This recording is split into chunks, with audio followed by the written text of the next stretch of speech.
10 Things You May Not Know About F. Scott Fitzgerald. Explore 10 surprising facts about the glamorous and tragic life of one of the 20th century's most celebrated writers.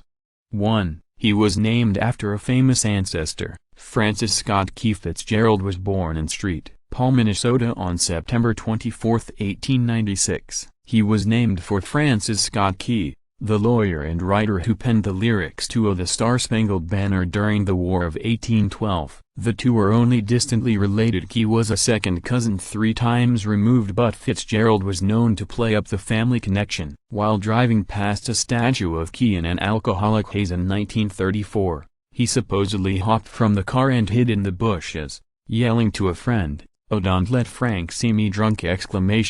2. He was a poor student and an atrocious speller. Fitzgerald read widely and demonstrated early talent for writing, but he was a lousy student who struggled to achieve passing marks in both grade school and in college. He had a penchant for cutting classes during his time at Princeton University, and nearly failed out before abandoning his studies to join the military. Despite his legendary command of the written word, Fitzgerald was also a poor speller and may have suffered from dyslexia. After reading a typo-filled version of This Side of Paradise, literary critic Edmund Wilson, a classmate of Fitzgerald's during his Princeton days, declared it one of the most illiterate books of any merit ever published. Broken bar full of English words misused with the most reckless abandon. 3. He narrowly missed out on serving in World War I.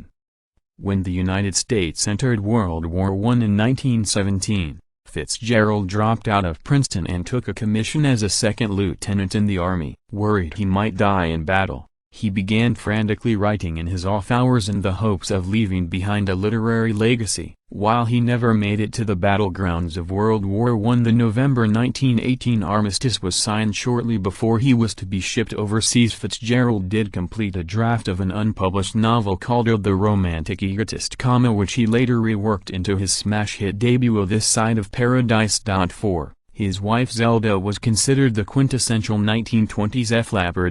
Shortly after the publication of This Side of Paradise, Fitzgerald married Zelda Sayre, the daughter of an Alabama judge. Beautiful and unpredictable, Zelda was a major inspiration for the new generation of liberated flapper girls Fitzgerald often wrote about in his novels and stories. She smoked and drank in public, cracked risque jokes, and was an accomplished painter, dancer and writer. The couple's fashionable clothes and booze-fueled antics made them the toast of the literary world. Writer Ring Lardner even called them the prince and princess of their generation, but their glamorous lives were later visited by tragedy. In the 1930s, Fitzgerald sank into alcoholism and struggled to write, and Zelda suffered a mental breakdown and spent the latter part of her life in and out of sanitariums.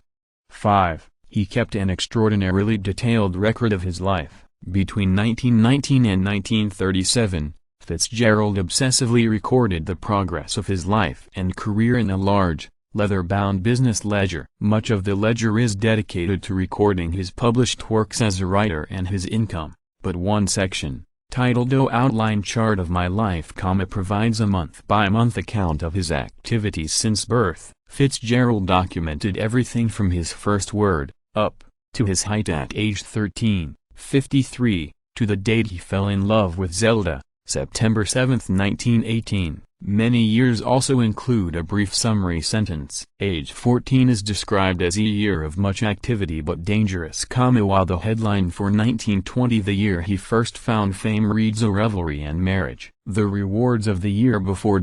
Scott and Zelda Fitzgerald, credit, Time Life Pictures /Mansell /The Life Picture Collection. 6. He never lived in the same place for more than a few years. Despite earning a small fortune as a writer, Fitzgerald never owned a home and spent most of his life living out of rented houses, apartments and high-class hotels. Between 1920 and 1940, he lived variously in New York City, Connecticut, Minnesota, Long Island, Paris, the French Riviera, Rome, Los Angeles, Delaware, Switzerland, Baltimore and North Carolina. Fitzgerald's itinerant nature was due in part to his attempts to escape his hard partying lifestyle and find peace and quiet to write, but he also occasionally moved to cities where his mentally ill wife Zelda was being hospitalized.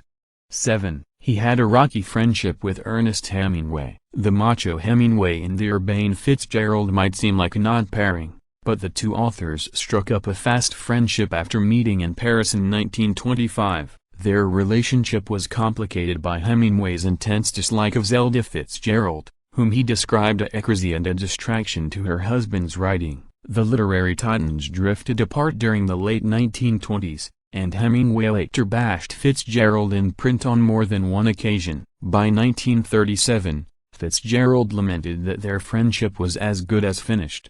"Oh, talk with the authority of failure," he wrote.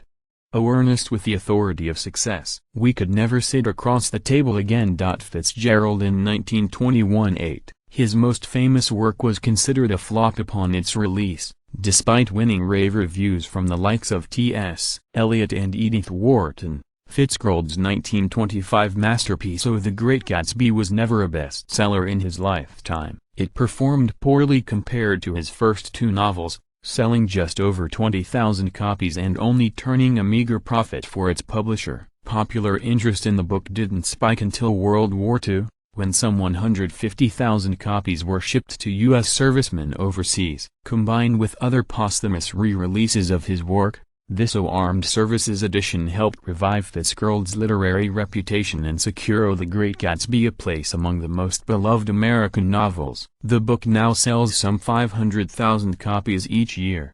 9.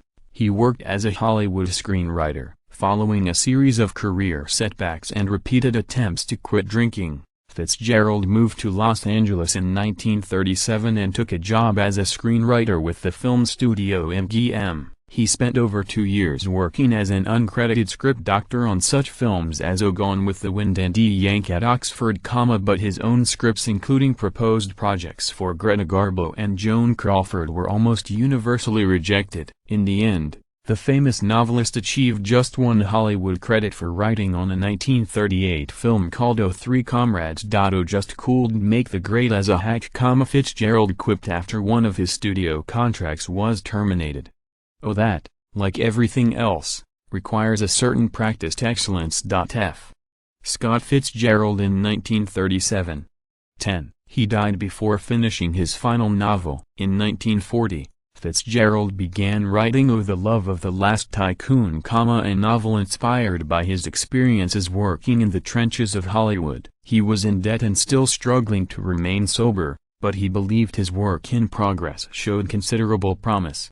Oh, it will, at any rate, be nothing like anything else, as I'm digging it out of myself like uranium, he wrote to Zelda in November. Only a month later, Fitzgerald suffered a heart attack and died at the age of 44, leaving his comeback novel incomplete. A version of Oh, The Love of the Last Tycoon was published a year later, however, and even though the book was only half finished, many critics hailed it as Fitzgerald's most accomplished work.